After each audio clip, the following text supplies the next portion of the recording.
Bonjour à tous, nous allons commencer par la correction des exercices qui étaient à faire pour aujourd'hui. Alors comme vous le voyez, je n'ai pas mis les énoncés sur ce document, donc je vous invite d'abord à mettre en pause et à ouvrir votre livre pour pouvoir suivre au fur et à mesure.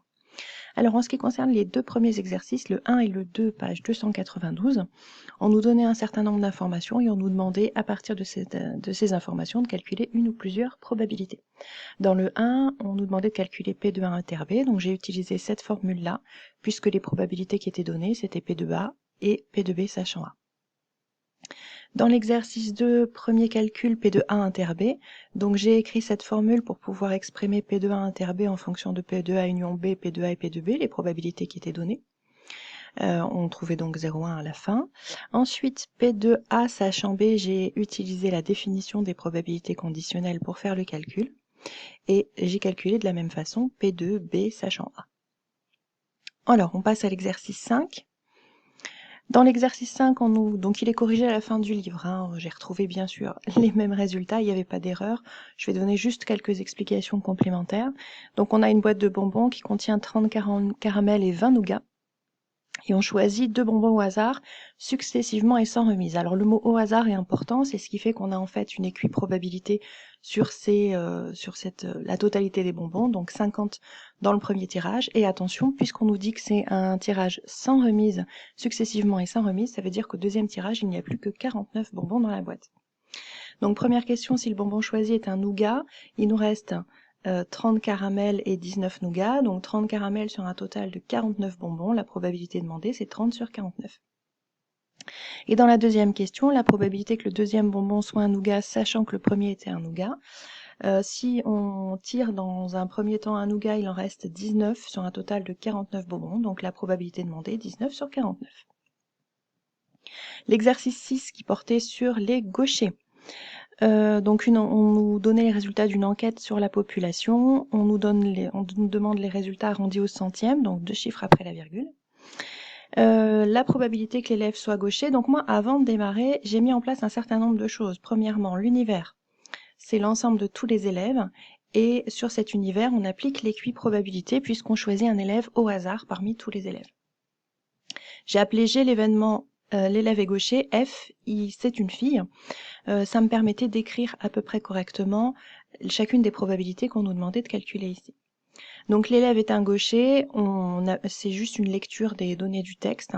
J'ai donné le résultat sous forme fractionnaire et sous forme arrondie, avec 2 chiffres après la virgule. Vous noterez que comme la question c'est quelle est la probabilité que l'élève soit gaucher, après avoir fait vos calculs dans la réponse, vous devez écrire une phrase. Deuxième question, quelle est la probabilité que l'élève soit une fille gauchère, donc c'est P de F inter G. Et de la même façon, on répond sous forme exacte et avec la valeur approchée qui nous était demandée. Dernière question, quelle est la probabilité que l'élève soit une fille, sachant que c'est un élève gaucher? Donc, en probabilité conditionnelle, dès que vous avez le mot sachant que ou le mot parmi, il s'agit d'une probabilité conditionnelle, pas d'une intersection. C'est vrai que c'est pas toujours simple de faire la différence entre les deux. Donc ici, c'était sachant que l'élève est gaucher, quelle est la probabilité que c'est une fille? Donc le sachant que se retrouve en indice ici, c'est P de F, sachant G. J'applique la formule du cours et il s'agit ici des deux probabilités calculées aux questions précédentes. Arrivé à ce stade, il faut évidemment garder les valeurs exactes et ne pas faire les calculs avec les valeurs approchées. J'ai donné le résultat encore une fois sous forme fractionnaire et sous forme d'un arrondi avec 2 chiffres après la virgule. J'ai juste oublié de faire la phrase. C'était la probabilité que l'élève soit une fille, sachant que c'est un élève gaucher, est de environ 0,40. On continue avec l'exercice 7.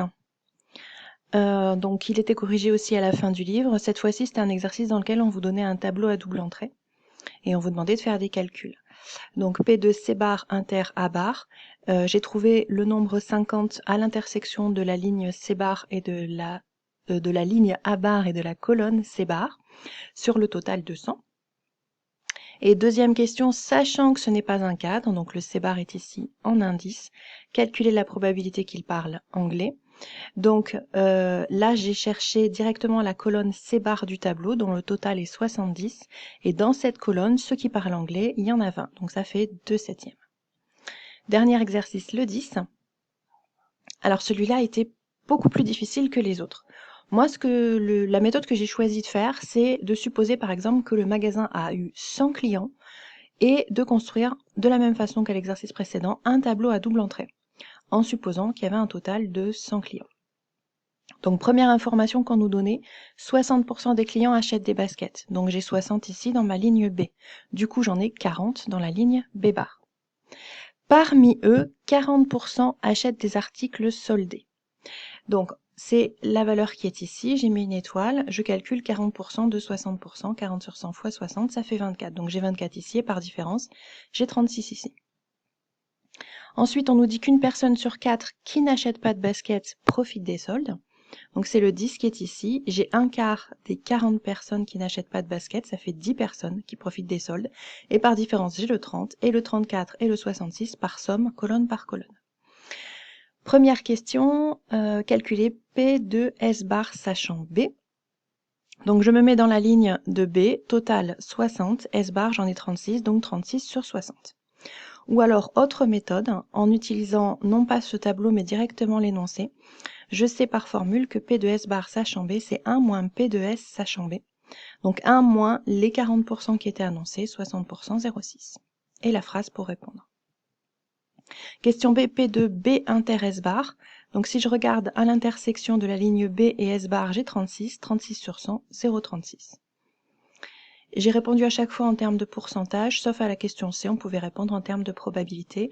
P de B bar inter S, donc B bar inter S, c'est 10, 10 sur 100, 0,1. La probabilité qu'un client choisi au hasard n'achète pas de basket et profite des soldes est de 0,1.